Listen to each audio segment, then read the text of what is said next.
Butt connecting wires. Which connectors do you use and which tools? We'll dive into that in just a moment. I'm Tim Johnson. You're watching Shop Tool Reviews. Sometime last year, we did a Wiring 101 video where we covered a wide array of different types of wiring scenario and wiring connectors. Now today we're focusing in on just doing butt connections as well as butt connectors. What type of butt connectors do we use? Do we use insulated or non-insulated? Do we use heat shrink tubing, solder with heat shrink, and so forth? We're going to dive into that and get very specific on butt connections. We've done a wiring video before. I believe we called it Wiring 101, where we talked about various different types of connections. Today I want to specify butt connections, and in particular non-insulated butt connectors and when they're useful, because pretty much in the Wiring 101 video I laid heavy on the soldering the connections, whenever possible solder connections, and I agree with that. Especially in auto applications, marine applications. I believe in wherever you can, wherever it makes the most sense, to use solder to join those connections, because it's going to be a permanent connection, especially with some heat shrink that also has the glue in it or the bonding agent in it, marine style heat shrink with adhesive in it. Anyway, that's what I typically recommend. But there are those applications where we still need to use a butt connector or even a spade connector, and we may not have the ability to solder it, or it may not make sense to solder it. In this case, we have I think it's a 95 truck, has a 4L80 transmission, and dogs have literally chewed the wiring off of the transmission. This is the good part of the harness. And you can see all the chewed up wires, and not only did they chew them up, but they also pulled on them. So many of the plugs actually have the wires pulled out of the plugs as well as chewed on. So my point is, there's like 23 wires in the harness that we have to cut and then basically reconnect a used harness onto there so that the transmission can actually communicate with the computer and operate correctly. If we were to actually cut all the wires on the harness, cut the wires on the new harness or the used harness, and then use solder to connect them, use heat shrink, we would actually have to cut the wires. Give you an idea here. Go ahead and cut this wire into two. And so if I wanted to join these two wires together, like we've mentioned in past videos, and I wanted to strip this extra long, and we would want to take these two wires, overlap them about 2/3, a little past halfway, twist them together, use some solder that, put heat shrink on it, and be done. Now, if we did that for every single wire, you're shortening that wire. In other words, we're not just butting them up, we're actually having to trim the insulation off, overlap them, wrap them together, then put our heat shrink on, solder it. And so basically we've shortened the length of the wire, as well as we've added some bulk of the heat shrink and of the wrapping the wires together, so forth. So there are those situations where actual butt connectors make a lot of sense, and this is one of those. So in other words, now when we've got two wires, and I'll shorten my stripper up here. We only need about a 1/4 inch stripped off.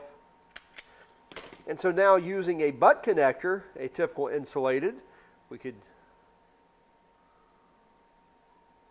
stick it in there, stick it in there, and now we haven't increased the length of the wire. In other words, we're butting these together like that, and the actual crimp is what's doing the mechanical bonding and keeping everything together, but we didn't have to overlap, therefore shortening our harness. Also, this is going to be much quicker, so if we're in a situation where we had to make 23 different connections with solder, with heat shrink, and those sorts of things, that time adds up. My point, butt connectors are a good choice for some jobs, and this is one of those. I do not like insulated connectors. I don't think they have as well of a bond than a non-insulated connector, and because when you look at a non-insulated crimper, which now we're going to get into tools here, This is your typical auto store, you know, Walmart, even Home Depot special, where you buy the, you know, the $5, $6 crimping tool or $5, $6 wiring tool. We can strip our wires, we can cut our wires, we can even cut typical screws, as well as we can crimp insulated butt connectors. So again, or wiring terminals, spade connectors, whatever. That's what this is for, but only for insulation. And that oval there, and to me, that just does not provide a very good crimp at all. I could crimp that onto a wire and pull that off, no problem at all. In fact, let me show you here what I'm talking about. Put the insulated connector on there, and then crimp it, and you see, number one, it didn't even do a good crimp job. It went kind of sideways in the jaws, and I can pull that right apart with no problem whatsoever. Now, I did not try to make that fail. I was literally just showing you how that crimp works, and it just does not do a good job at bonding those wires together. So I do not like using insulated terminals. Sometimes I do. Sometimes I use insulated, you know, spade connectors with heat shrink made onto them, but I don't like to use these cheaper terminals, these cheaper butt connectors with the insulation on them. So let's go to a non-insulated connector like I have here. So I've got a small, a medium, and a large, or what would typically be a red, a blue, and a yellow. This takes a different crimper than the crimpers we saw for insulation. Let me show you one of those.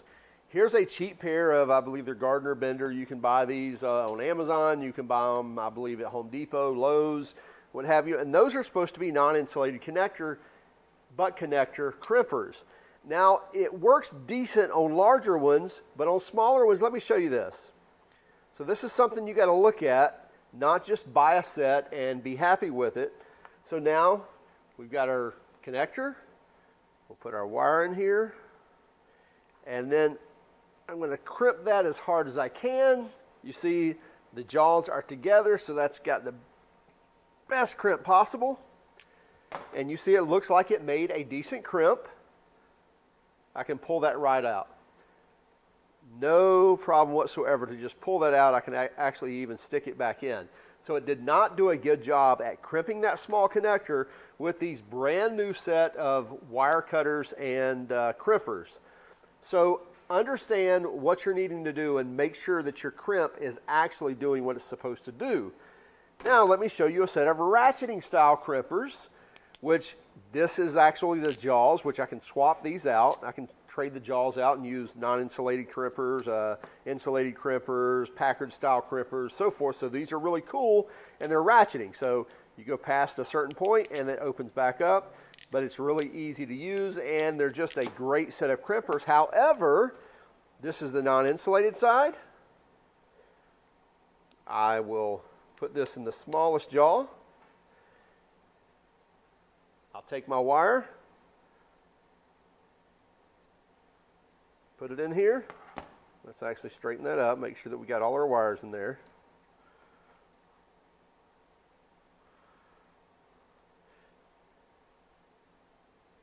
Give it a crimp. Again, go as far as it can. Looks like it's got a great crimp. Very deep divot there, so it should not pull apart. Well, look at there. That pulled right apart. So we still did not get a good crimp on these smaller butt connectors. Let me grab another small one, and now I'm going to grab my Easy Red bent needle nose pliers, and you see it's got a little crimper back here in the back. Now let me just show you this. And the point is not to sell these Easy Red strippers or Easy Red needle nose, but just to show you a correct crimp. Squeeze those. You'll see the crimp is nice and broad. It's got a good divot in it, and I cannot pull that apart. So I haven't soldered it or anything, just a manual crimp. Now that's crimped onto that wire. So make sure that when you're using your connectors, that you're using the appropriate crimper with those connectors. And not only that, make sure that you test some crimps with your crimpers to make sure that it's actually bonding, especially when you're getting into smaller wire. And this is not really small wire. There's much smaller wire on automobiles, much smaller wire on some vehicles and some other areas. So this is not even really small wire, and it's not crimping well unless I used these crimpers here. So be sure that your crimpers are actually doing their job for the actual job that you're doing. Now let's take this a step further. Now we bought this kit. I believe we bought, yeah, we did. We bought it off of Amazon, which is pretty cool. It's got the different size, non-insulated butt connectors. It also came with a ton of heat shrink. Now the crazy thing is, 3 different size connectors, but all the heat shrink is the identical size. There's not smaller heat shrink in here, which doesn't make a lot of sense, and let me show you. So I'll take our same butt connector we just crimped, and we'll crimp the other side. Make sure all our strands are in there.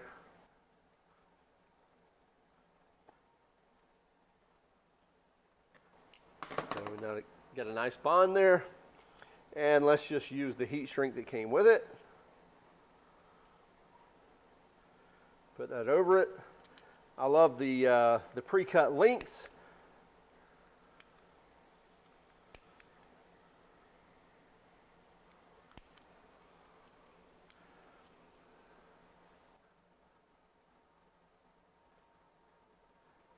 So you'll see here,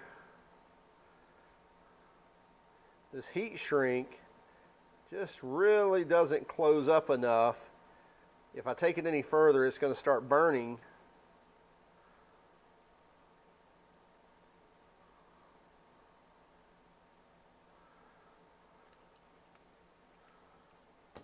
And you can see that I've still got openings on the end. So it did not give me a good heat shrink connection here. So it shrunk up around here, but it just really didn't give me a good bond right here on the wiring. I don't like that. To me, that gives an opportunity for corrosion to set in and so forth. So let's look at properly doing that as well. So I'm going to take my transmission harness here. I'm going to strip this pink wire.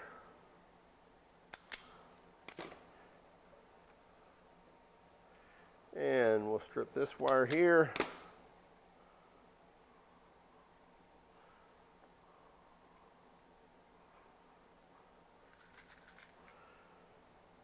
Small connector.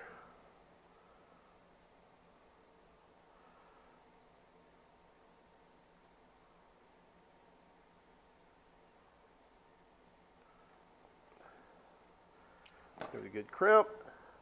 It's on there well. I'm going to take some of the heat shrink that I have, that I know is good stuff, that has actual adhesive in it and everything.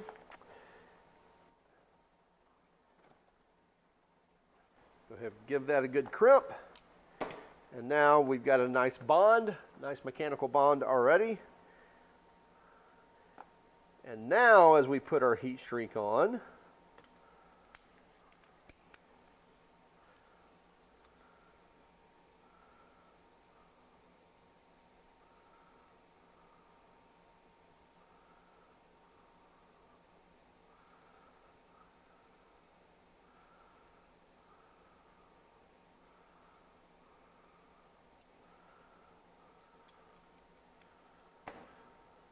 you can see that oozing out the end of that heat shrink is the adhesive. So now we've got a nice closed tight bond there. It should have been longer, by the way, so I know that wasn't long enough there. But just showing you the nice adhesive that's squeezing out there. We've got a good bond, not only on the terminal or the actual connection, but also on to the insulation of the wire as well. So that's a properly connected wire with a butt connector, crimped with a non-insulated crimper, as well as using heat shrink tubing with adhesive on it. That's the right size for the job. We'll have a link in the description of a lot of these tools here, as well as the connectors. I like this kit other than for these small wires. The heat shrink is just too big for the small connectors. Otherwise, they work well with the medium and the larger connectors. I just like to use my heat shrink with adhesive in it when bonding those connections. So really, if you want to boil this whole video down, make sure that your connections are solid. Check your crimps before you put on your heat shrink to make sure that the wire's connected well so that you're going to get a good wiring connection. In other words, so the current is actually going to flow through that connection like it needs to. Hey, be sure to check out our other videos as well as keep track of us on Instagram, Facebook, and Twitter. If you don't mind, would you hit that like and subscribe button if you haven't done so already? And by all means, if you hated our video, then give us a thumbs down. But would you let us know in the comments why? Have a great day and keep smiling.